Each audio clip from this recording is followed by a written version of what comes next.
Eh ben Gérard, bonjour. Tu Bonjour Céline. prêt pour ton interview? Écoute, oui. Toujours un exercice de style intéressant. C'est ça. Ben, en tout cas, merci à toi d'avoir accepté mon invitation, d'avoir joué le jeu. Et du coup, en parlant de jeu, je crois que ça va être le thème du jour. Ah, le jeu, ça te parle, hein, il me semble. C'est quelque chose que tu connais. Effectivement. Alors du coup, voilà, le thème de ce premier épisode, c'est mettre du ludique dans le coaching. Du coup, est-ce que tu peux commencer par nous dire un petit mot sur toi, qui tu es, et puis qu'est-ce que tu fais? Qui je suis et qu'est-ce que je fais? C'est une question large. Alors, qui je suis Alors, je suis dans l'accompagnement, qu'on appelle souvent coaching. Voilà, dans coaching, il y a beaucoup de choses. Et la particularité, effectivement, c'est que j'accompagne les gens avec des jeux. Voilà. Et donc, après avoir longtemps utilisé des supports existants sur le marché, voilà, j'ai eu à un moment donné l'élan de créer mes propres supports pour pouvoir dire les choses comme j'aimais, avec mes propres repères, avec ma propre sensibilité, quoi. Est-ce que ça Super. répond à la question? Ça répond à ma question. Merci. Alors du coup, pourquoi j'ai fait cette interview? Donc c'est parce qu'on me demande en fait très souvent, parce que du coup tu sais très bien, hein, mais les autres ne le savent pas forcément, mais j'ai été formée à un de tes jeux, donc le jeu Aléam, dont on va parler tout à l'heure, et je le présente comme si c'était mon bébé. Mais bon, rendons à Gérard ce qui appartient à Gérard. Et du coup, j'avais envie de te mettre en lumière, de mettre aussi le jeu Aléam en lumière, et que tu puisses nous donner un peu l'envers du décor de ce jeu et nous expliquer quel est l'intérêt d'être accompagné par un jeu, d'accompagner aussi par un jeu, hein, pour les thérapeutes, coachs qui souhaitent aussi mettre ça en place dans leur accompagnement. Donc voilà, c'était vraiment ce but-là. Et j'aimerais aussi continuer après, hein, de faire d'autres interviews avec des entrepreneurs, des créateurs comme toi, des personnes qui sont audacieuses, créatives. Donc voilà, tu es peut-être le début d'une longue lancée, mais on verra bien. Et je te le souhaite du fond du cœur. Merci Gérard. Alors du coup, qui dit jeu dit enfant. Et j'aimerais que tu nous parles, avant d'aller dans le fond du sujet, que tu nous parles du petit Gérard. J'aimerais bien rencontrer le Gérard enfant, savoir un peu qui il était, quel était son rapport avec le jeu. Et puis, est-ce qu'il avait un rêve, ce Gérard? Ouais. C'est pas une question qu'on me pose beaucoup. Donc déjà, bravo pour l'originalité de la question. Alors, si je réfléchis un peu, je dirais que, parce qu'en gros, enfant, il y a deux types de jeux, hein. Enfin, surtout pour les garçons, on va dire, entre guillemets. Il y a les jeux de société, voilà, et on va dire qu'il y a les jeux qui sont plus des jeux type Lego, c'est-à-dire des choses qui s'assemblent, etc. Et je pense que j'avais pas beaucoup de prédisposition pour les jeux de société. Voilà, je serais incapable d'en reciter un. Et même aujourd'hui, d'ailleurs, j'ai beaucoup de mal. Donc, ce qui d'ailleurs souvent fait rire les gens, c'est que tous les jeux de cartes, les pokers, les machins, les trucs, j'ai absolument pas d'aptitude et de facilité pour ça. Et par contre, les jeux qui consistent effectivement à assembler, désassembler, reconstruire, déconstruire, voilà, et qui permettent finalement d'apprendre. Voilà, et je me rends compte que finalement ça ne m'a jamais lâché, quoi. C'est-à-dire que cette idée de jouer avec la matière et de la façonner et de la refaçonner, c'est toujours quelque chose qui m'a captivé, quoi. Donc ouais, étant tout petit, j'ai toujours voulu comprendre. D'ailleurs, chaque fois qu'on m'offrait quelque chose de fini, genre une voiture, je sais pas, sophistiquée, télécommandée, le premier réflexe c'était de la démonter en pièces détachées pour savoir comment ça marche. Ouais, Au besoin de grand dam de comprendre. mes parents, d'ailleurs.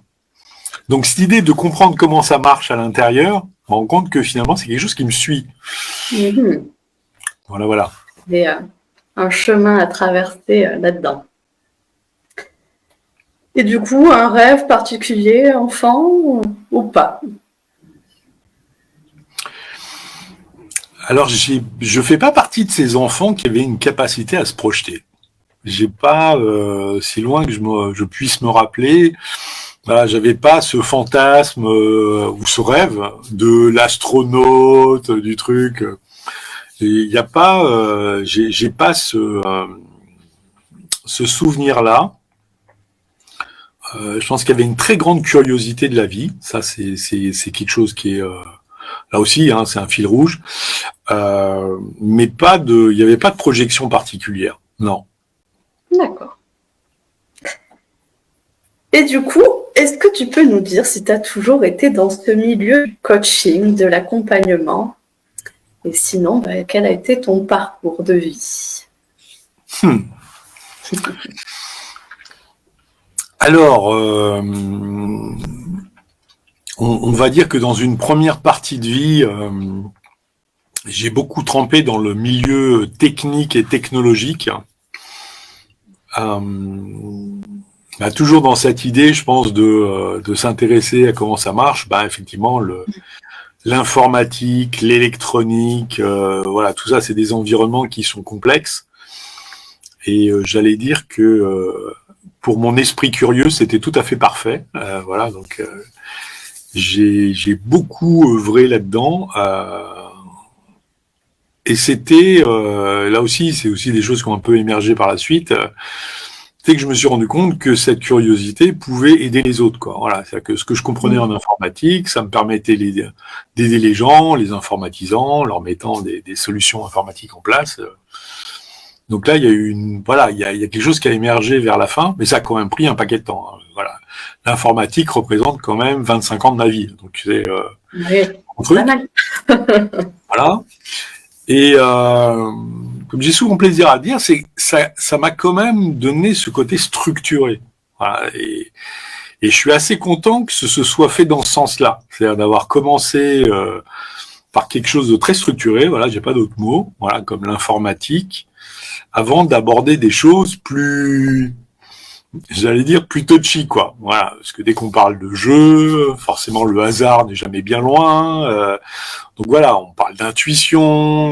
Voilà, donc première partie de vie, effectivement, dans l'informatique et gérant d'entreprise, multirécidiviste d'ailleurs. Donc voilà. Super. Ouais, du coup, tu aimes bien comprendre et tu t'es attaqué, après l'informatique, tu t'es attaqué à l'humain, du coup. Tu t'es dit, on va aller chercher la complexité de l'humain. C'est ça? Alors, ça peut paraître fou, mais effectivement, c'est ce que j'ai pris conscience. C'est-à-dire qu'à chaque fois, je cherchais un challenge plus complexe, quoi. Mm.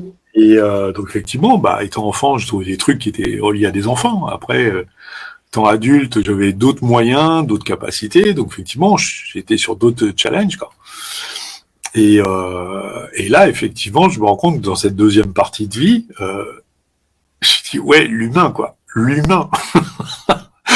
Et là, je pense qu'effectivement, c'est un défi qui ne sera jamais totalement relevé, voilà, parce que l'humain étant ce qu'il est. Mais c'est cette idée que voilà, là, cette fois, il y a un champ qui est, j'allais dire, quasiment infini d'exploration. C'est vraiment passionnant, quoi. Oui.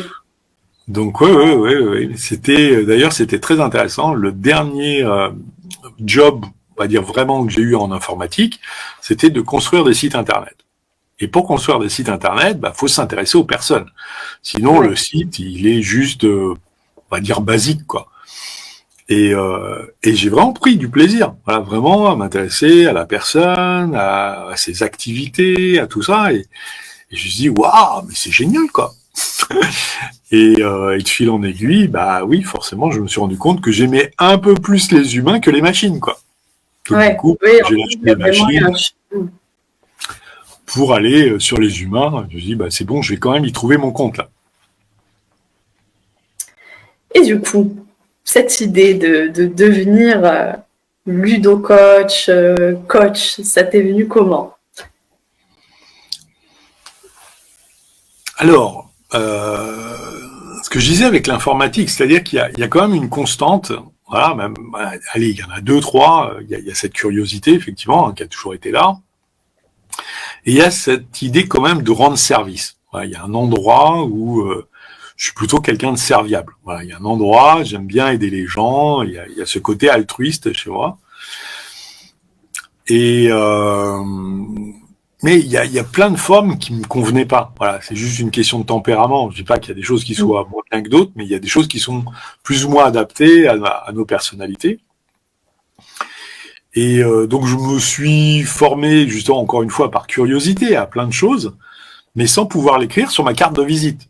Voilà, et jusqu'à ce que effectivement je tombe sur des jeux dits de développement personnel. Et là je me suis dit waouh, ça peut être un truc intéressant, quoi.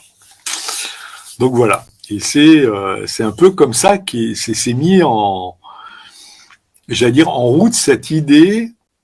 Alors au début, c'était plus du partage. Voilà, ça a commencé très humble. Hein. L'idée, c'était de se dire, bah tiens, c'est un bon moyen d'interagir entre nous, avec, je sais pas, des potes, des gens, d'échanger sur des projets. Je me suis dit, tiens, c'est rigolo, quoi. Puis de fil en aiguille, je me suis rendu compte que ça marchait vachement bien, quoi. Je dis, waouh, il se passe des trucs. Les gens comprennent des trucs. Tiens, ils posent des actes.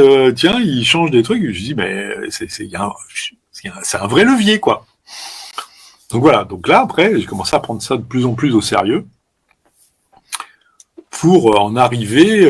Voilà, souvent ce que je dis. Voilà, j'ai beaucoup utilisé les jeux des autres et ça, c'est important de le dire. Hein, jusqu'au moment où j'ai trouvé, comme on dit, les trous dans la raquette. C'est-à-dire que je me suis dit, bah tiens, il y a des choses qui n'ont pas été dites. Tiens, il y a des choses, je les dirais peut-être autrement. Ou je les amènerai autrement. Et voilà. Et pour finir par créer mes propres supports, quoi. Du coup, ouais, c'était vraiment, c'est arrivé par hasard dans ta vie, du coup. Ah bah oui. Alors ça, c'est jeu et puis. Et donc, c'est ce côté, justement, de travailler, enfin, ou même d'expérimenter des autres jeux de développement personnel où tu t'es dit, il manque quelque chose, il y a quelque chose à faire. Et du coup, c'est là qu'est venue l'idée de créer tes propres jeux. Du coup, est-ce que tu peux nous en dire un peu plus? Combien tu as créé de jeux? Comment s'appelle-t-il? Alors oui, alors là, il y a plein de notions intéressantes dans ça. C'est de voir que la vie est vachement bien faite et que tout se déroule, voilà, vraiment c'est le mot, hein, se déroule de façon, j'allais dire écologique au sens digeste. Voilà, c'est-à-dire qu'on nous file pas tout d'un coup, sinon je pense qu'on ferait une overdose directe, quoi. Et le fait d'avoir commencé avec des jeux, parce que des jeux, il y en a plein, voilà. Et donc j'allais dire, il y a en gros, il y a deux types de jeux. Il y a des jeux assez simples qu'on appelle souvent oracles, où il y a une carte, il y a peu de structure, mais ils sont magnifiquement illustrés avec des textes magnifiques. Mais pour dérouler des raisonnements, c'est complexe, quoi. Enfin, c'est pas fait pour. Voilà, on se rend compte. Puis après, il y a des jeux beaucoup plus structurés. Je sais pas, comme le tarot ou des choses comme ça, mais là, très vite, on rentre dans de la complexité et voilà, c'est pas forcément pour tout le monde. Et donc, je pense qu'il y avait au début cette forme d'initiation à ce support, voilà, d'arriver à différencier ces différents supports et voir qu'est-ce qu'on pouvait en faire, à quel type de public, dans quel cas, etc., etc. Donc, il y a eu toute cette prise en compte de ce qui existait et des limites, voilà aussi, parce que chaque support a ses limites. Pour finir par me dire, bah voilà, pour me dire, et ça c'est intéressant, voilà, c'est tiens comment ça résonne pour moi. Et ça c'est quelque chose aussi qui est super important, c'est que on a l'impression qu'il y a des fois tout est dit, mais quand on passe à travers nos filtres, non. C'est-à-dire que voilà, c'est le coup des restaurants, il y en a plein dans une rue, et pourtant, régulièrement, il y en a un nouveau qui apparaît, quoi. C'est-à-dire qu'il arrive avec sa sensibilité, sa couleur, son expérience, son histoire, et d'un coup, il va proposer des plats complètement différents, j'allais dire, qui peuvent paraître similaires vu de loin, mais qui sont, voilà, si on s'y intéresse un peu. Donc il y a aussi cette connaissance de soi. C'est-à-dire que très rapidement, plus on se connaît, plus on a envie de créer des outils singuliers. J'ai vraiment observé ce phénomène, quoi. Et donc c'est là, au bout d'un moment, où je me suis dit, bah oui, avec, alors, en toute humilité, mais avec ma compréhension que j'ai de l'humain, avec ma sensibilité, avec quand je vois ce qui a déjà été fait, je dis bon, ok, là, à mon avis, on doit pouvoir le dire autrement. Et c'est comme ça qu'est né les premiers jeux. Et tu m'as posé quoi comme question? Ah oui, et s'il y en avait plusieurs? Voilà. Et donc il y en a plusieurs. Donc oui. Donc le premier s'appelle le génie du bonheur et qui comment je pourrais dire ça, et de toute façon jusqu'à là ça a toujours été des rencontres, hein, faut quand même être honnête. Donc là c'est un jeu que j'ai créé avec Valérie Richard, donc qui est une experte en loi d'attraction, hein, s'il vous plaît, hein, donc a signé plusieurs livres et que je recommande vivement d'ailleurs, hein, vraiment un vrai talent pour ça. Et donc vu que c'est une amie de 20 ans, on s'est dit bah t'es la voir, je lui ai dit écoute, t'aurais pas envie de créer un jeu là parce que voilà, faut être clair, hein, créer un jeu, il y a deux aspects qui sont comment dirais-je à maîtriser, c'est le contenu, voilà, qui est pas rien, et après il y a la structure du jeu. Donc la structure du jeu, bah ça c'est mon petit dada, donc ça va, ça je sais très bien faire. Moi mettre du contenu en jeu, c'est quelque chose où là je sais que maintenant c'est ça mon talent. Mais pondre du contenu depuis zéro, c'est pas évident. Donc là l'idée ça a été de proposer ça à Valérie, et donc là donc pareil, beaucoup d'énergie, donc rapidement le jeu est sorti. Et donc voilà, donc aujourd'hui bah, le jeu fait sa vie, et j'allais dire, celui-là, il a été pondu plus grand public, les cartes, il y a beaucoup plus de choses écrites dessus. Donc ça aussi, il y aurait beaucoup à dire. Parce que ce qui fait que nous allons retenir de l'information, c'est quand même lié à l'effort qu'on fait pour l'avoir. C'est-à-dire que je m'explique, c'est par exemple le coup des oracles. Un oracle... on lit une carte le matin, on dit ah super machin, la carte du jour, nickel, ouh. Mais combien de personnes arrivées à midi s'en rappellent encore? C'est ça. Et puis intégrer, oui, réellement le message, et après en faire quelque chose, passer à l'action à la suite de ça. On est encore plus loin. Mais déjà s'en rappeler. Déjà s'en rappeler. Et là, ce qu'on se rend compte, et là, merci les neurosciences, merci tout ça, quoi. Et on se rend compte qu'en réalité, c'est ça le souci. C'est que si on ne fait pas un certain effort pour accéder à l'information, on va avoir du mal à la mémoriser. Donc, le génie du bonheur a cet avantage, c'est que il demande moins d'efforts. Il est plus facile d'accès. C'est-à-dire que là, tout est écrit en clair. C'est pas comme Aléam où il y a un mot. Et là, il va falloir creuser par soi-même, quoi. Et effectivement, donc, on se rend compte que c'est pour ça que je dis souvent ces jeux sont différents et complémentaires. Génie du bonheur, ça passe crème avec beaucoup de gens. Beaucoup de gens se disent ah machin, ils lisent au test, bah oui super machin. Et ça. Et donc donc c'est aussi ça, c'est de voir que après au fil du temps, j'ai utilisé des matrices et des systèmes qui viennent pas exactement taper au même endroit, quoi. Voilà. Oui, tu t'es amusé après à créer deux choses différentes. Du coup, j'imagine qu'après le premier jeu, tu as appris aussi, tu as vu ce qui fonctionnait moins, à quel public ça se prédestinait, et puis après, ça fait jaillir le deuxième jeu. Je le vois comme ça. Je sais pas ce qui s'est passé réellement.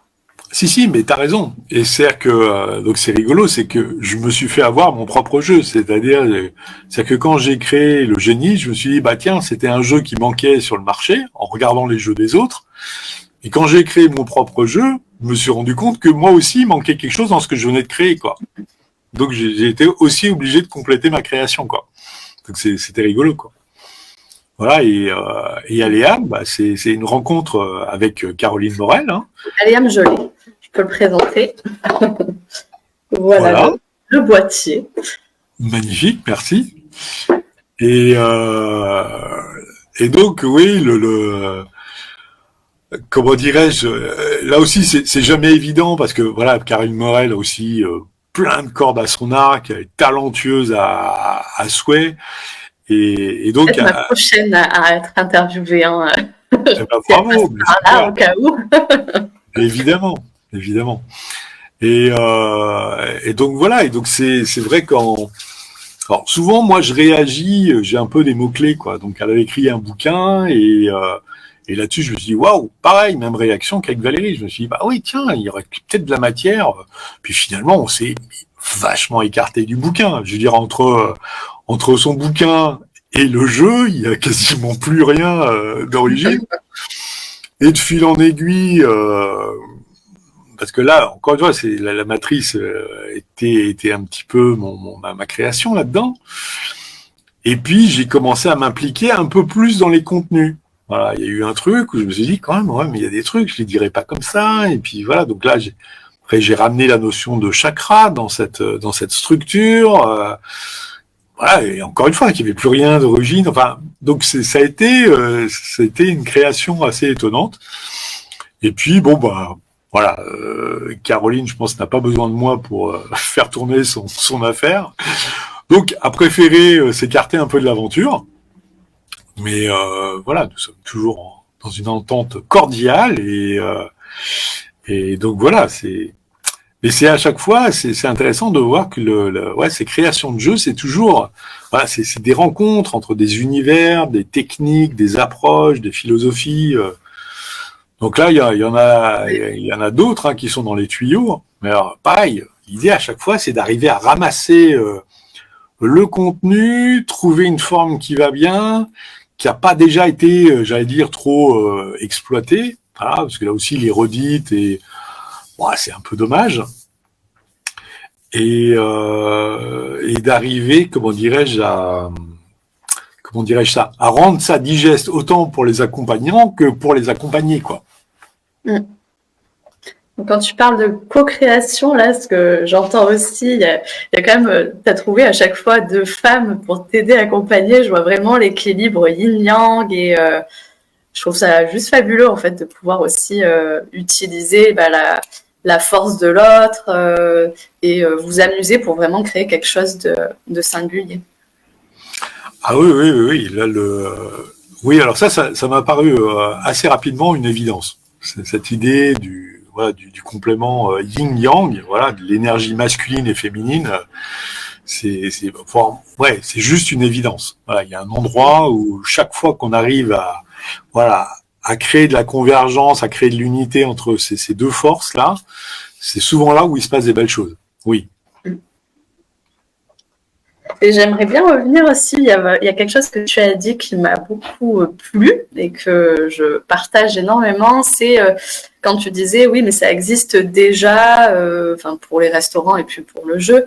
En fait c'est quelque chose qui est très important pour moi parce que je l'entends aussi où ouais mais ça existe déjà, je vais pas le faire, c'est bon, c'est déjà en place. Mais en fait le restaurant avec ton énergie, il n'existe pas encore. Alors en fait, j'ai envie de dire, vas-y quoi, c'est ce qui manque. Il n'y a pas encore ton restaurant ou ton livre ou ton jeu et c'est ça peut-être qui manque dans l'univers. Donc je trouve ça super important de le dire parce que beaucoup de personnes bloquent à ce niveau-là en fait. Je m'en rends compte dans mes accompagnements justement. Ah, c'est une grande vérité, hein. C'est une grande vérité. Hein. Et beaucoup de gens vont je sais pas comment on peut dire, se saboter, se couper les ailes, retenir des projets, je sais pas quel mot faut utiliser, au nom de ça. Alors qu'effectivement, nous sommes tous singuliers. Et on est tous en un exemplaire dans tout l'univers. Donc c'est impossible de faire deux fois la même création. En réalité, c'est juste impossible. Alors par contre, maintenant, il faut être conscient que chaque fois que nous rentrons dans notre singularité, on limite, j'allais dire, le nombre de personnes. C'est-à-dire que là, d'un coup, il y a des gens qui vont se reconnaître dans cette singularité, mais ça va plus être la masse, quoi.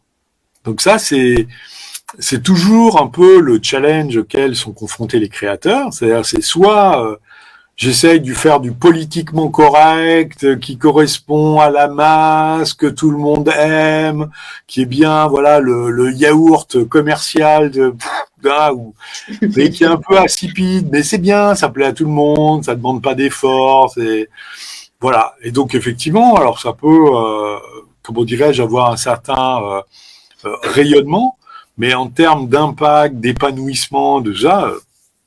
Oui, c'est zéro. Faut-il plaire à tout le monde? Telle est la question. Une vraie bonne question encore. Hein. Et donc Ouais. le plus difficile, c'est effectivement d'oser sa singularité.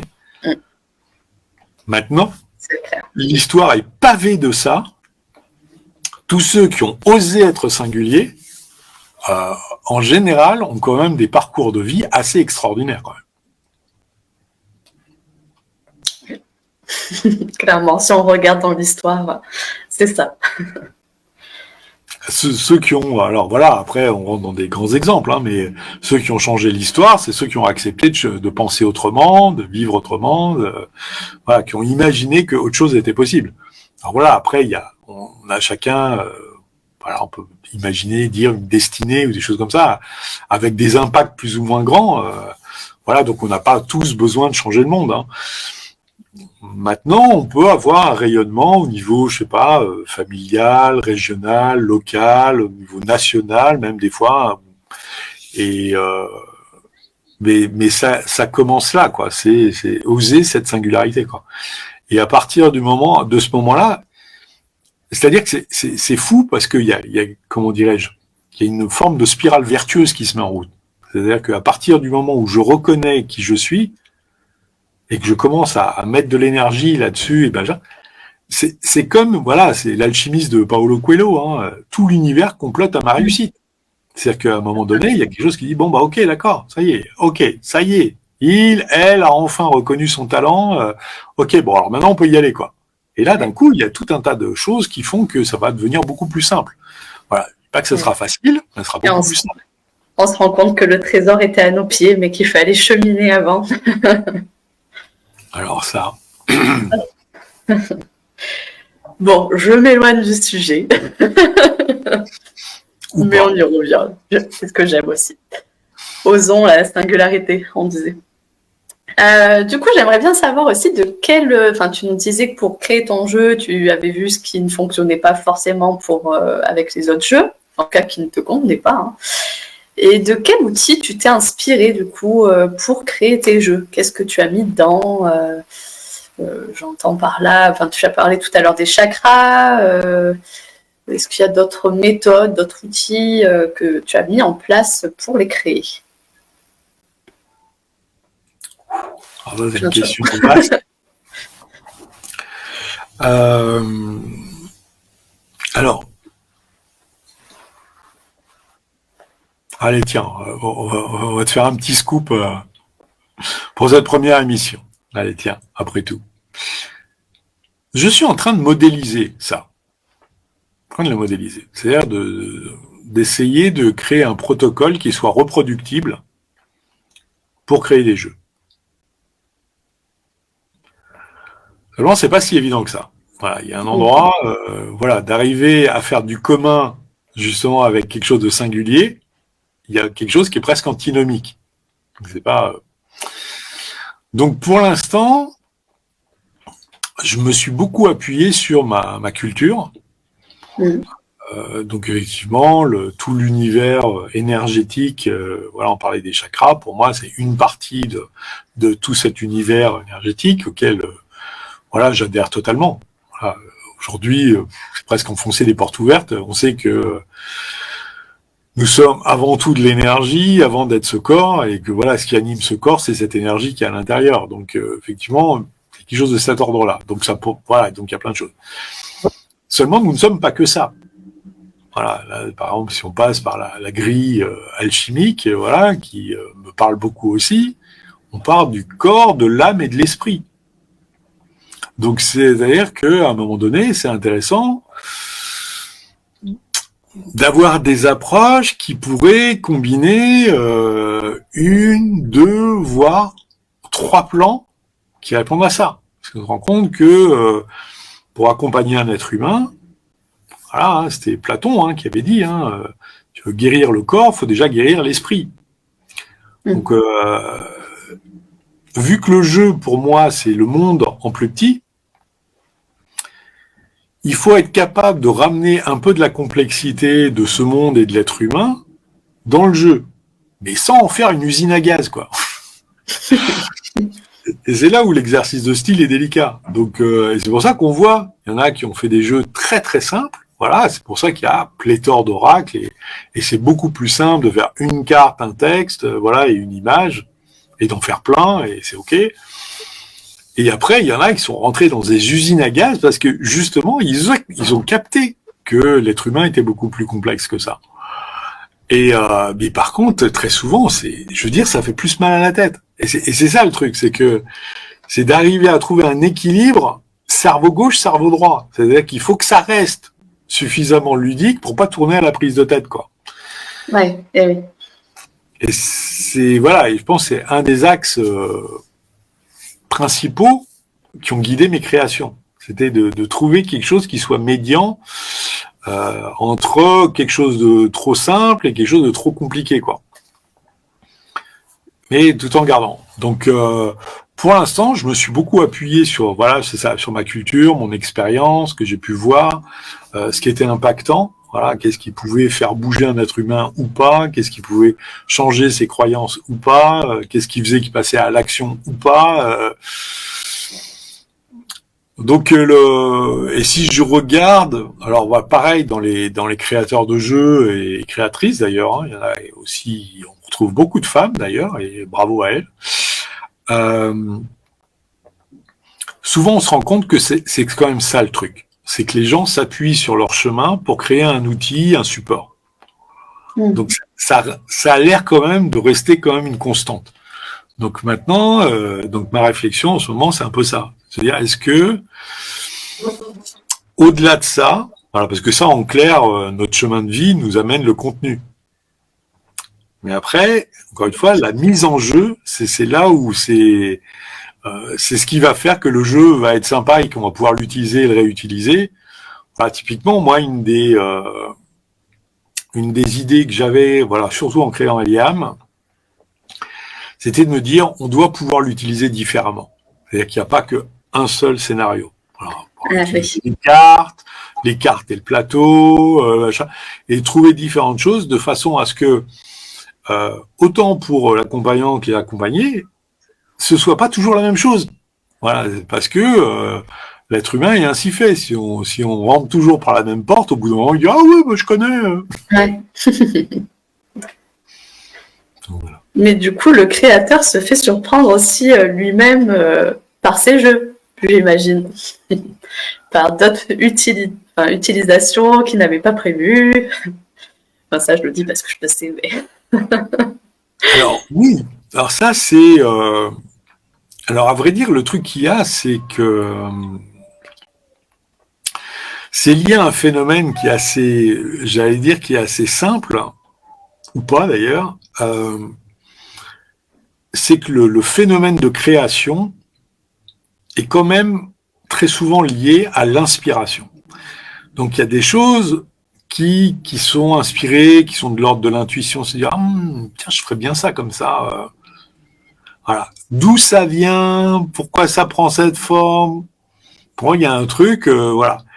Et c'est effectivement, oui, moi, voilà, par exemple avec Aléam, je vais de surprise en surprise, quoi. Et je me rends compte qu'effectivement, finalement, je suis qu'un messager dans cette histoire. Voilà, je me suis laissé traverser par un truc, j'ai accepté de porter le message, mais finalement, avec les gens qui maintenant l'utilisent, je trouve et je découvre plusieurs façons de l'utiliser, et c'est drôle, quoi.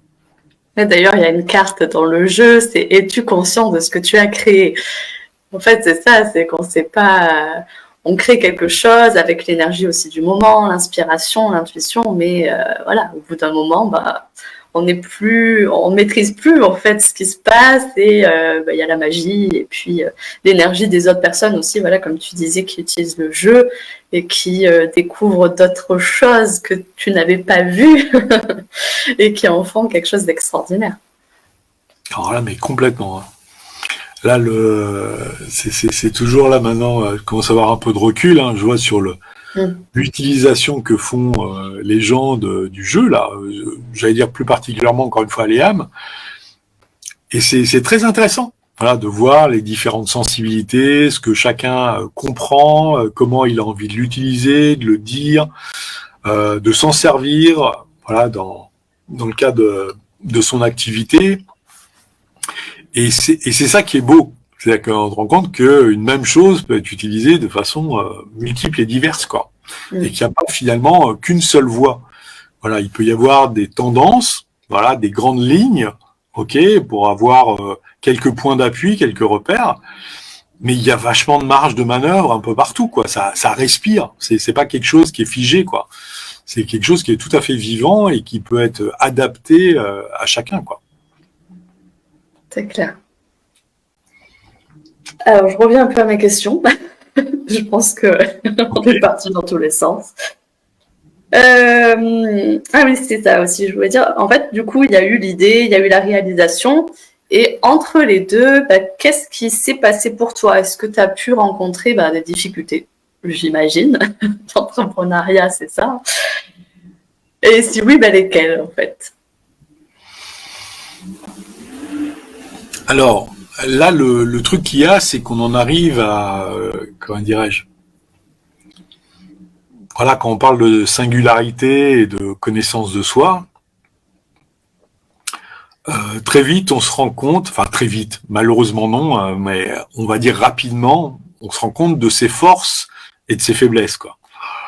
Et donc, moi, je fais partie des créatifs. Voilà, donc moi, créer, imaginer des jeux, c'est relativement simple. Voilà, il y a un endroit où ça peut venir assez vite. Voilà, pour peu que le contenu m'inspire ou me parle ou soit en résonance avec mon chemin et avec ma culture, ça peut vraiment aller assez vite.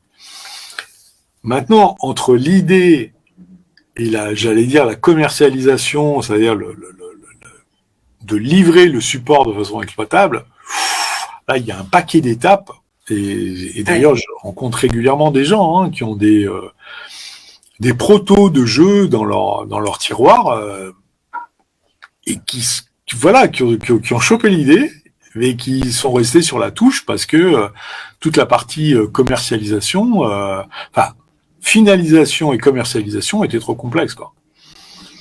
Donc là aussi, je réfléchis à des trucs, voilà, parce que forcément, donc oui, ça m'a amené à développer des compétences auxquelles j'avais pas forcément réfléchi à la base. Et ça, on retrouve dans plein de domaines d'ailleurs.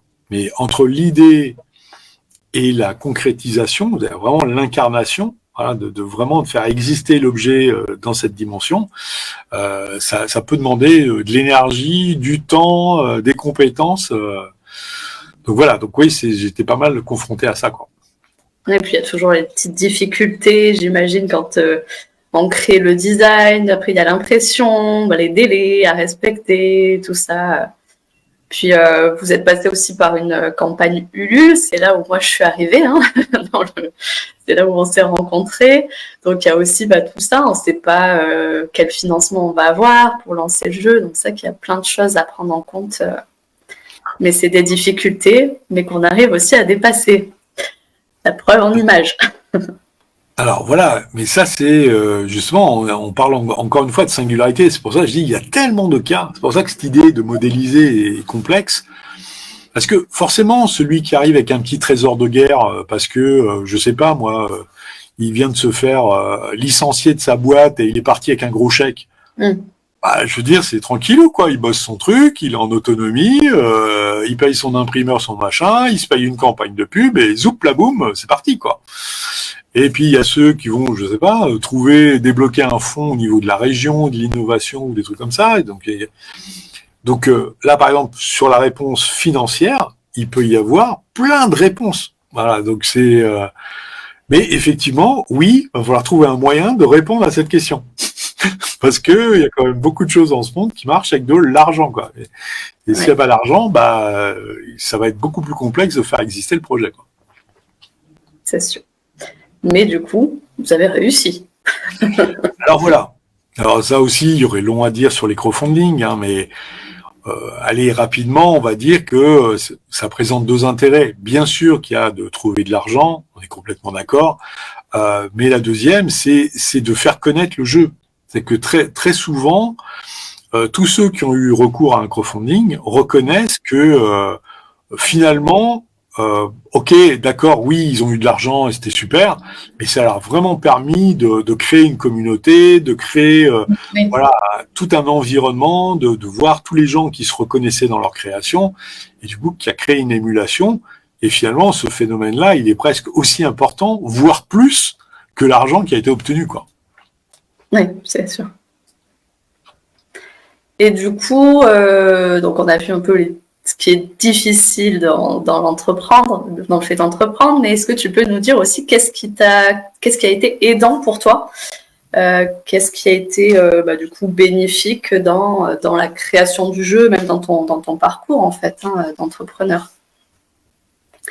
Quel conseil en fait tu pourrais donner à quelqu'un qui souhaite aussi se lancer par rapport à toi, cette expérience que tu as eue? Encore une bonne question. Ça revient toujours à la connaissance de soi. Voilà, c'est-à-dire que c'est important de se connaître. Moi, par exemple, je sais que je suis un créatif. Donc, sur la dimension, voilà, par exemple, matérielle, j'ai beaucoup plus d'efforts à faire que sur la partie créative, quoi. Et donc, je peux combler ça, voilà, par la volonté, par la motivation qui est inhérente au projet, etc., etc. Mais il faut savoir que ça va me coûter beaucoup plus si c'est moi qui le fais, parce que je suis pas dans ce qu'on appelle la zone de génie. Je suis pas dans ma zone de génie. Donc je dirais c'est important de bien se connaître, de façon à pas, j'allais dire, s'user, quoi. Je pense qu'il y a plein de gens qui sont en train de partir en burn-out ou au moins en dépression, oui, à cause de ça, parce qu'ils s'obligent à faire des choses pour lesquelles ils sont pas dimensionnés pour, quoi. Donc, il y a un moment donné, c'est important de savoir où est-ce qu'on a le maximum d'efficacité, d'énergie, d'inspiration, faire en sorte d'y être le plus souvent possible, et trouver un moyen de déléguer ou de s'entourer ou de trouver des systèmes D pour arriver à déléguer le reste, pour pas s'user et justement et à tenir la distance, quoi. Ouais, c'est ça. Je le traverse aussi. C'est l'humain. Mais bon, en fait, ouais, c'est ce que je me dis aussi. Le fait d'entreprendre, d'être entrepreneur, on vit 10 vies en une, quoi. C'est qu'on travaille énormément sur soi, il y a plein de choses. Enfin, on avance tellement sur nous, même si on traverse des difficultés. Et j'y suis passée et j'y passe encore. Alors, il y a juste un truc sur cet aspect, c'est que c'est important, comment dirais-je, de s'être frotté un minimum au sujet avant de le déléguer. Ça, je me rends compte, c'est vraiment quelque chose qui est assez récurrent dans mon parcours, ce monde entrepreneur. Je vois par exemple le coup de la gestion. Au début, je faisais tout seul, mal, pour être caractériel. Et puis après, je me suis dit, moi, ras-le-bol, je file tout, quoi. Et puis à un moment donné, finalement, je me suis quand même un peu réintéressé au bazar. Et du coup, c'est quand j'ai commencé vraiment à m'intéresser, à comprendre comment ça marchait, que j'ai fini par le déléguer de façon, j'allais dire, propre. Voilà. Et avant de déléguer quelque chose, je pense que c'est important de savoir de quoi on parle. Là, aujourd'hui, pour prendre des thèmes plus communs, là, par exemple, sur la vidéo. Ouais, c'est important de se casser la tête à monter ses premières vidéos, de façon à se rendre compte du travail que c'est, de façon à ce que quand on demande quelque chose à quelqu'un, on sait de quoi on parle. Voilà, est-ce que je veux des sous-titres ou pas, une vidéo ou pas, machin ou pas. Donc voilà, et c'est pas la même chose que de dire je veux des vidéos. Voilà. Ouais. Et d'oser y aller aussi, j'ai envie de dire, là, moi, je viens de découvrir le bouton commentaire, donc on arrive pour les commentaires. Mais en fait, c'est oser y aller, même si on n'est pas forcément le meilleur, on ne connaît pas encore tout sur l'informatique, tout ça, mais voilà, bah, ça se fait quand même. Hein. Donc, pour les commentaires, j'arrive, je vais les lire. Ok. Alors, du coup, je vais Je quand même rebondis juste un peu sur ce que tu dis, parce que je pense que c'est quand même important ce que tu viens de dire. Et ça, parce que je pense que ça limite beaucoup de gens. Il y a plein de gens qui veulent faire parfait du premier coup. C'est ça. Mais il y a rien dans notre vie, mais rien, zéro, nada, que dalle. Il y a rien qu'on a su faire du premier coup parfaitement. Dès le début, de toute façon, de la vie. Hein. Voilà, rien. Marcher, par exemple. Voilà, marcher, parler, troncer, que sais-je. Il y a rien. Partout, c'est de l'essai-erreur. C'est de l'essai-erreur, c'est de l'implémentation, et au bout d'un moment, on finit par maîtriser son sujet, quoi. Donc, plus vite nous acceptons de nous tromper, plus vite nous arrivons vers une forme d'excellence, parce qu'on commence à maîtriser le sujet. Voilà, c'est le coup des vidéos, etc. C'est-à-dire que plus je maîtrise le sujet, plus j'ai de chances d'optimiser le processus, quoi. Et pour ça, faut un peu d'humilité, mettre peut-être un peu l'ego de côté et accepter de se tromper, quoi. Donc, ouais. Donc voilà, je lis quand même les commentaires. Donc on a Martine qui nous dit « Hello la team !» Sama qui nous met donc « L'humain est tellement plus drôle à exploiter du coup, que l'informatique ».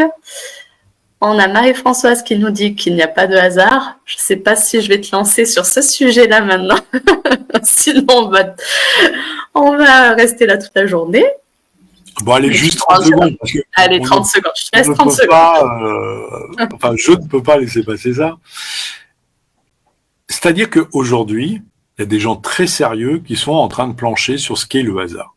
Voilà. C'est-à-dire que moi, de toute façon, ça ne m'a jamais paru une réponse acceptable de répondre par une négation.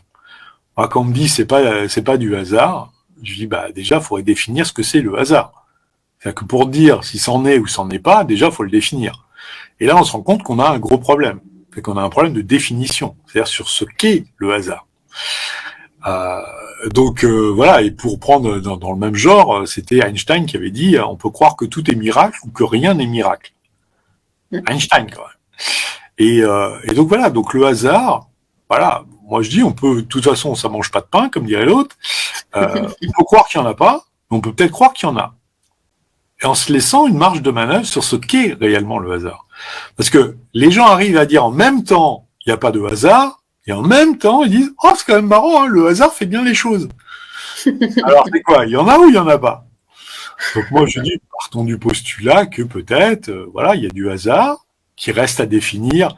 Et merci à physique quantique, merci, toutes ces sciences qui sont en train d'éclaircir cette notion de hasard. Et ce phénomène, je pense que va bientôt être éclairé, mais de façon tout à fait scientifique. Et là, pour moi, c'est passionnant. Donc, comme je dis en toute humilité, je n'ai aucune compétence en physique quantique et quoi que ce soit. Donc, je l'utilise comme une boîte noire. Voilà. Pour moi, oui, ma croyance, on va le dire comme ça, le hasard fait bien les choses.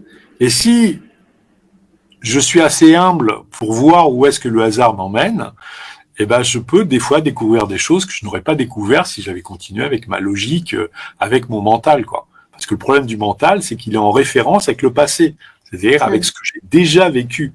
Donc, c'est-à-dire qu'il n'est pas très créatif, quoi. Alors que le hasard peut ouvrir des champs de réflexion et d'exploration que j'aurais pas fait si j'étais resté juste avec mon savoir, quoi. Fin de la parenthèse. Super, merci. Alors après, on avait Marion qui nous disait « Je suis d'accord avec toi, Céline, on prend rendez-vous pour la personne qui anime, pas seulement pour le jeu. » Nadine qui dit « Bonjour Gérard, bonjour Béatrice, j'ai peur de me tromper de prénom, donc c'est bien Céline et pas Béatrice. » Bonjour à tous, oh merci, j'arrive au bon moment. Je suis beaucoup sur le « Oui, mais les autres le font déjà » et à chercher toujours ce qui pourrait être le plus original, qui me corresponde le mieux. Mais multipotentiel, ça bouge beaucoup et ça crée pas beaucoup pour de vrai jusqu'au bout. Ou beaucoup, mais plein de petits trucs que je ne valorise pas. Et c'est aussi tout le problème du multipotentiel, c'est qu'il y a plein de choses et au final, on fait rien. C'est dur de mettre dans la matière, on va dire, nos idées. Alors, peut-être juste un petit stop sur la notion de multipotentiel, parce que ça, c'est vraiment quelque chose qui est très récurrent en ce moment Oui, on en dans les parle beaucoup. conversations. J'allais dire, par essence, l'être humain est multipotentiel. Je veux dire, c'est pas... voilà, peut-être que certaines personnes ont un peu plus que d'autres, oui, ok, mais globalement, l'être humain est multipotentiel. Et On est chasseurs et cueilleurs d'ailleurs. bien sûr, bien sûr. Et là, tu vois, par exemple, ça rejoint, tu vois, un peu à l'entrée de cette interview, tu vois, où on discutait un peu comment j'ai fini par opter pour un support. Mm. Et c'est ça, c'est de se dire qu'à un moment donné, il y a quand même une compétence, un talent, un don, une capacité qui est quand même beaucoup plus importante que les autres. Voilà. Et c'est ça le truc. Et à partir du moment où on met ça au centre, c'est là où il se passe autre chose. C'est la fameuse singularité. Donc là, moi, souvent, c'est ce que je dis en rigolant, c'est tire une carte et on discute. Voilà. Donc ma modalité, mon centre, c'est le jeu. Mais je veux dire, c'est pas pour autant que je me coupe de tout le reste. Je veux dire, je peux autant parler psycho, philo, je sais pas, karma, vie intérieure. Moi, je suis complètement open sur tous ces sujets sur lesquels j'ai plus ou moins de compétences. Voilà. Mais en tout cas, je peux avoir une certaine appétence et des fois, je peux trouver que ça a du sens. Euh, donc c'est voilà, tous les gens qui se disent multipotentiels, c'est important de voir peut-être quelle est la compétence qui peut-être voilà, qui sort un peu du lot et sur lequel ça serait bien de la mettre au centre et de mettre les autres compétences en périphérie, quoi, ou au service de cette compétence. Merci pour ce partage. Donc, toujours Nadine qui demande si tu accompagnes déjà à la création des jeux, Gérard, ou si tu es en train de créer cet accompagnement. C'est voilà, c'est ce que je disais, c'est en cours de création. Voilà, je réfléchis en gros un parcours, voilà, un parcours d'accompagnement à la création de jeux. C'est quelque chose qui est dans les cartons, voilà, parce que je pense qu'il y a quelque chose, comment je peux dire ça. Voilà, en clair, je peux pas m'associer à tout le monde pour créer des jeux. Enfin, il y a un endroit, c'est pas possible. Et puis il y en a peut-être qui n'ont carrément pas envie, et je peux tout à fait les comprendre. Donc du coup, l'idée d'accompagner les gens à créer leur propre support est quelque chose qui commence à prendre de la consistance, quoi. Donc c'est pas en place, mais ça pourrait venir dans les temps à venir. On va voir. C'est en cours de réflexion. La graine est là. La graine est là. Après, tu accompagnes du coup pour le moment ceux qui veulent un outil en plus, quoi. Voilà, c'est-à-dire que pour ceux pour qui le jeu est un support qui leur parle, mais qui n'ont pas forcément envie de se casser la tête à en créer un de toutes pièces, bon bah là ils en ont déjà deux, voilà, avec des leviers différents et complémentaires, et déjà en jonglant entre les deux, il y a déjà de quoi faire. Alors du coup après on a, oui, comme faire entrer un lieu dans la matière. Oui c'est ça, mais trouver les accompagnants pour déléguer ça demande des finances aussi, oui. On a Aurore qui dit oui, pour déléguer, il faut s'y frotter un peu pour donner les bonnes directives. Toujours Aurore qui dit oui, oser, Céline, tu as raison. Et donc on a encore cette fiche perfection. Alors après on a Marie-Françoise qui dit oui, oser et pourquoi pas créer ton propre jeu, Céline. J'attends que Gérard crée son accompagnement pour créer mon propre jeu. Merci Aurore. Et on a Aurore qui dit donc oui, l'être humain est multipotentiel et on l'exploite extraordinairement en entrepreneuriat. Oui, c'est tout à fait ça. On a vraiment cette possibilité-là dans l'entrepreneuriat. Et ça ne s'arrête plus. Oui, ok, donc faire remonter la singularité, la particularité autour de laquelle le reste va s'articuler. Comment on fait ça ? Encore une fois, c'est de laisser erreur. Voilà, c'est-à-dire que la difficulté dans notre culture et dans nos sociétés, c'est que nous, on a accès à un très très grand nombre de choses. Voilà. C'est-à-dire qu'aujourd'hui, on peut quasiment apprendre n'importe quoi, on peut quasiment rencontrer tout le monde. Je veux dire, vraiment, sous nos latitudes, il y a quasiment rien qui nous est inaccessible.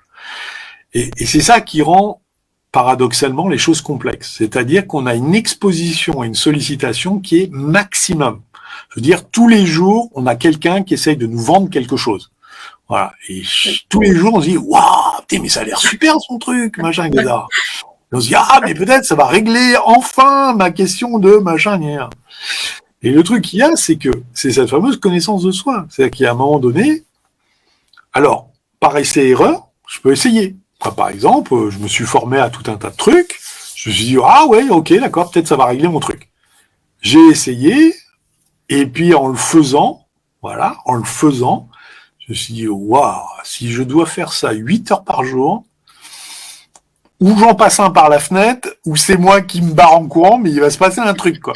Donc je me suis dit, voilà, c'est-à-dire, comme on dit, c'est l'épreuve du feu. C'est-à-dire qu'à un moment donné, il faut y aller avec son corps, et pas uniquement avec sa tête, il faut y aller avec son corps, et se dire, bon, ok, voilà, j'y vais, je prends la mission, et je vois ce qui se passe.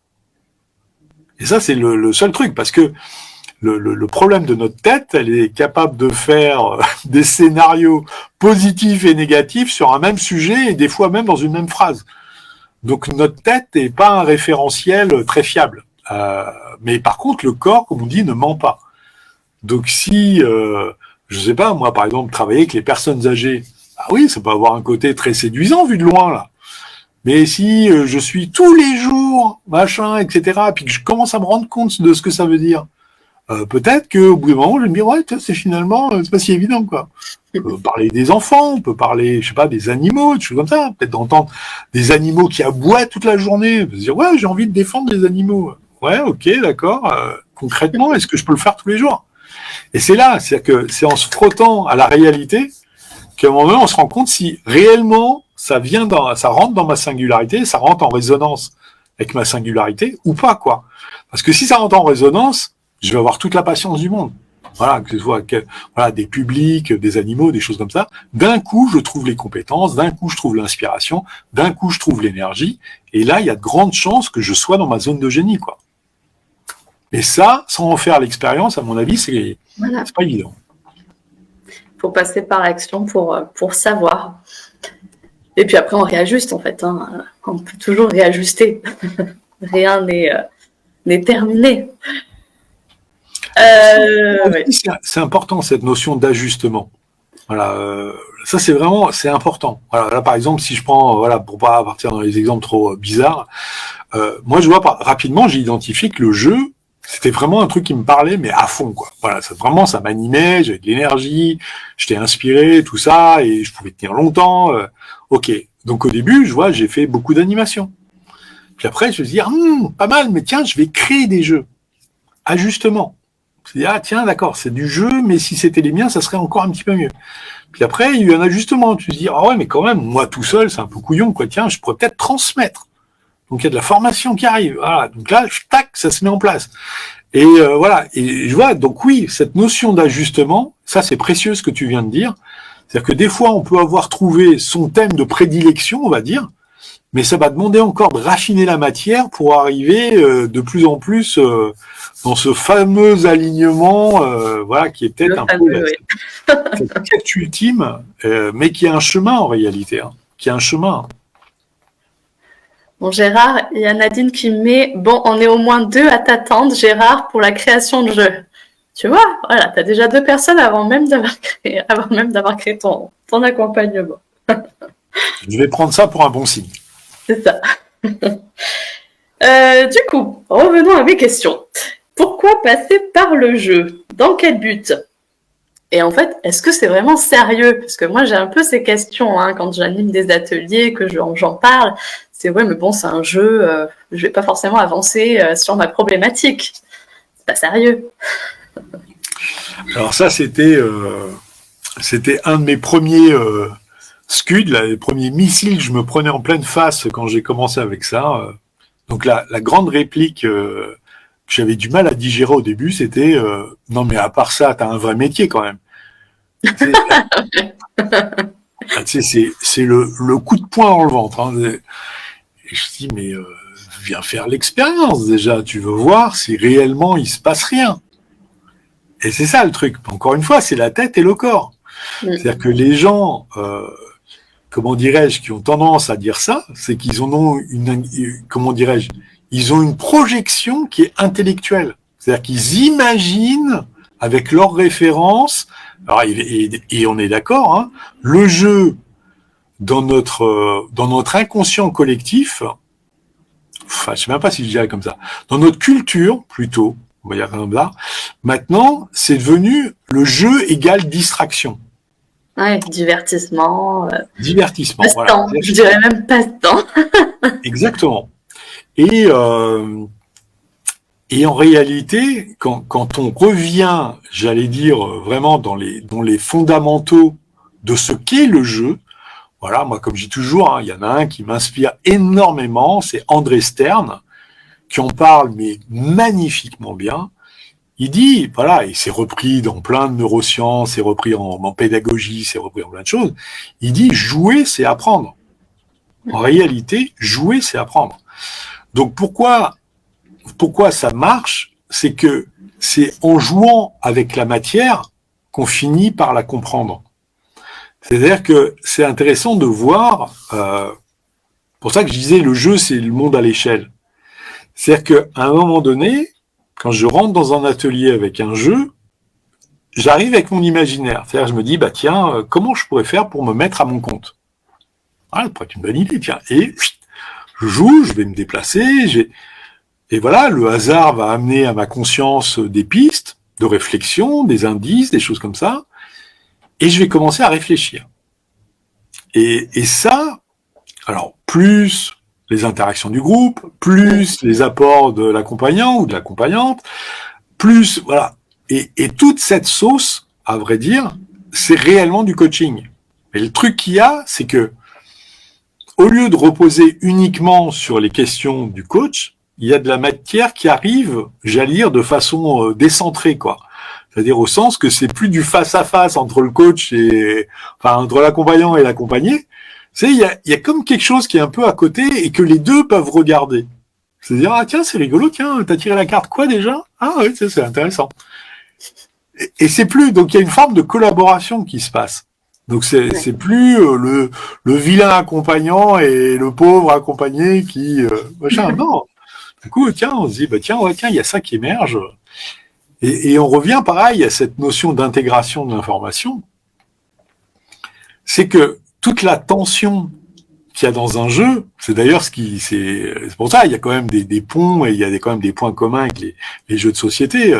Qu'est-ce qui fait un bon jeu? C'est qu'il y a du suspense, c'est qu'il y a de la surprise, c'est qu'on sait jamais trop voilà, on sait jamais trop comment ça va se présenter, etc. Et tout ça fait que on est vachement présent. On est vachement présent. Moi, il y a un endroit, des fois, je suis subjugué par même le degré de présence, comment les gens peuvent le prendre au sérieux. Des fois, je dis, mais alors que je dis des fois, je dis, c'est qu'un jeu, hein, on reste tranquille. Non, c'est tout l'art. Hein. Comment être sérieux sans se prendre au sérieux.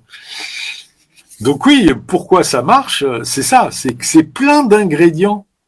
C'est que oui, il y a de la surprise, il y a de la connaissance, parce que tous ces jeux sont effectivement élaborés autour de connaissances bien réelles, là pour le coup, des structures, voilà, de la structure qui va amener à passer dans différents process et qui vont permettre aux personnes de commencer à réfléchir et à élaborer des scénarios.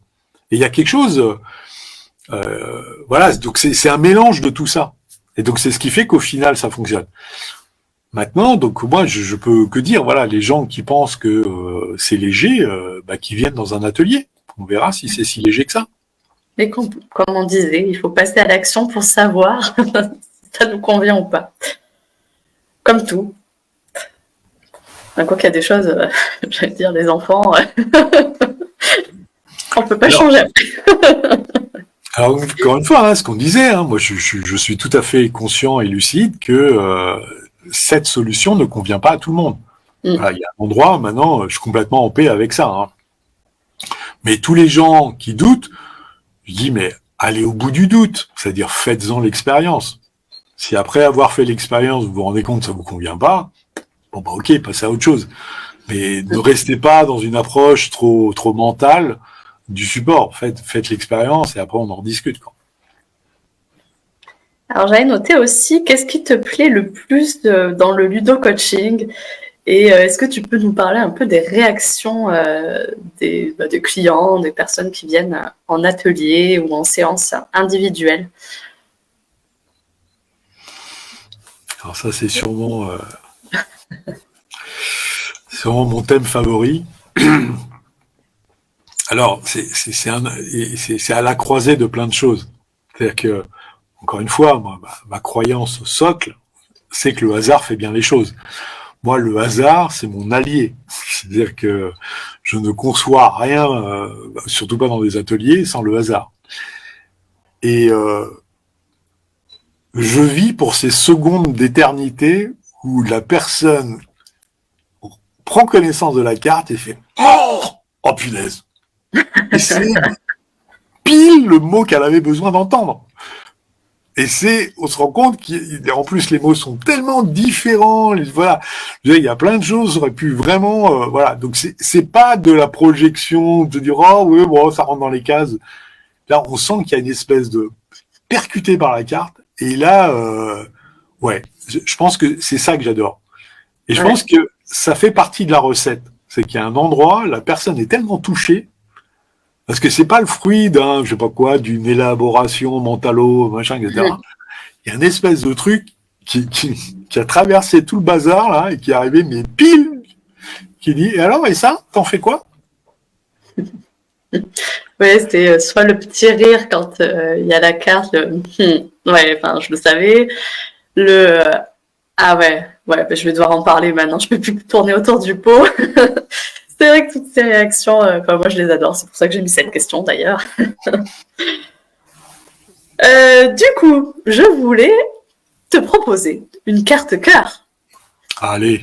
Donc il y a 3 paquets de cartes dans ce jeu Aléam, les cartes ressources, les cartes obstacles et les cartes cœur. Et là, j'avais envie d'un peu de cœur par ces temps froids. Combien de ça? C'est ça, c'est toujours bienvenu. Alors, est-ce que du coup, tu peux me donner un chiffre entre 1 et 50? 21.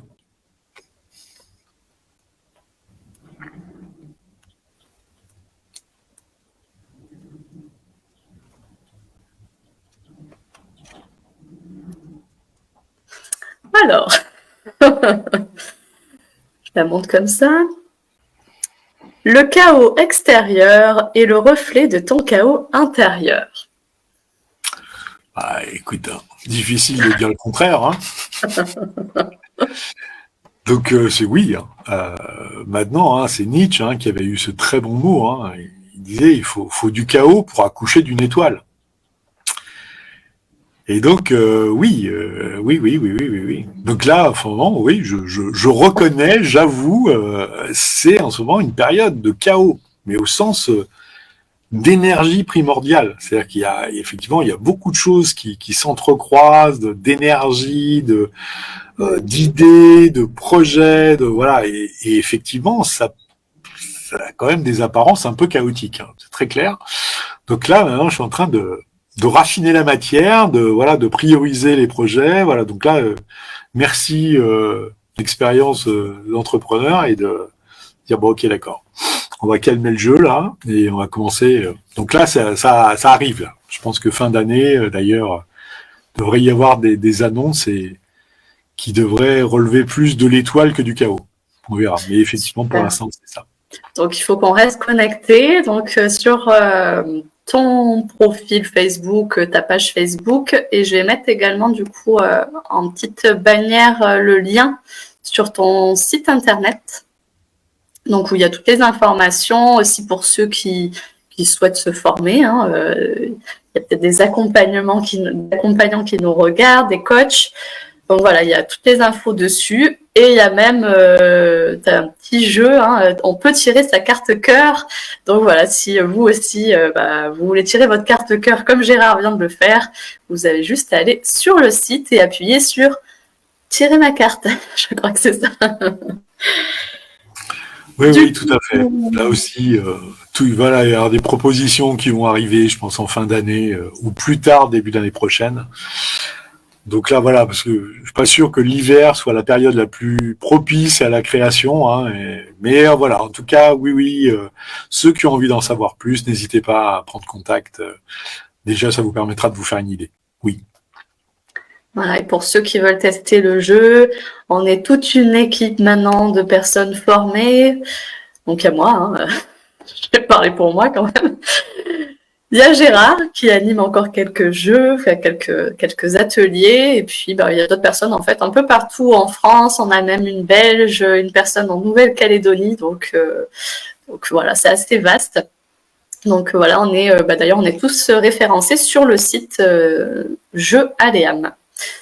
Vous trouvez du coup toutes ces informations. Voilà, c'est ce que j'allais dire. Là, encore une fois, ce qu'on disait un peu juste avant, le meilleur moyen de se faire une idée, c'est d'en faire l'expérience. Donc oui, d'aller dans le site, trouver la personne qui est dans la région, si vous voulez quelque chose en présentiel ou en distanciel, voilà, puisque certaines personnes ont la capacité d'animer à distance. Donc là aussi, regardez, posez des questions et participer. Voilà, ça c'est vraiment le meilleur moyen de se faire une idée, quoi. Bien sûr. Et du coup, quel serait ton mot de la fin, Gérard? Quel mot de la fin J'aime bien poser ça. Toujours désagréable, je trouve, en fait. Mais... en tout cas, c'est d'être sérieux sans se prendre au sérieux. Et c'est pour ça que le jeu répond bien à ça. C'est vraiment... voilà, garder une certaine forme de légèreté, surtout dans cette période qui est hyper challengeante sur plein de sujets et plein d'aspects. Donc trouver le moyen de mettre de la légèreté là-dedans, de pouvoir réfléchir de façon ludique. Voilà, alors oui, on pense tout de suite au jeu, mais je suis tout à fait conscient qu'il y a d'autres modalités. Hein. Mais de trouver un moyen de garder de la légèreté en ce moment, je pense que c'est important pour rester connecté à ses ressources. Voilà, la finalité c'est ça, c'est pas juste d'être dans la légèreté pour la légèreté, mais d'être dans la légèreté pour rester bien en lien avec ses ressources et même, j'oserais dire, même avec sa puissance. Voilà, de façon à toujours rester en capacité d'agir, même si des fois les vents sont un peu contraires. Voilà. Super. On va rester sur ça. Bon, ben voilà, j'ai lu toutes les questions qu'on a eues. Oui, c'est comme l'art et les artistes, forcément. Oui, le jeu, c'est pas sérieux, c'est pas un métier. Les artistes le vivent aussi. Oui, ça fait longtemps, je vais y retourner. Alors là, je sais plus ce qu'on disait à ce moment-là. Mais voilà, bon, en tout cas, un grand merci à tous de nous avoir regardés, écoutés. Merci à toi, Gérard, d'avoir participé à cette première interview avec moi. Je suis honorée et je suis super contente d'avoir tenté cette expérience. Écoute, c'est largement partagé. Je pense que tu as un vrai talent pour ça. Donc, je vais voir ça. Tu peux te conforter dans l'idée d'en faire d'autres. Je suis sûr que tu auras un franc succès dedans, quoi. D'ailleurs, si quelqu'un est intéressé par une interview, contactez-moi. Mais j'ai déjà mes idées de personnes. Je te fais confiance. Alors, bonne journée à tous. Et puis n'hésitez pas. On a... Merci à vous deux, c'était riche. La carte à tirer. Alors Nadine, pour la carte à tirer, tu la retrouves sur le site jeu-du6 aleam.fr et tu as la rubrique tirer ma carte cœur et tu peux avoir ta carte. Voilà, si c'était ça ta question. Donc merci à tous et puis à bientôt. Merci Céline, merci à toutes et à tous et puis à bientôt. Yes.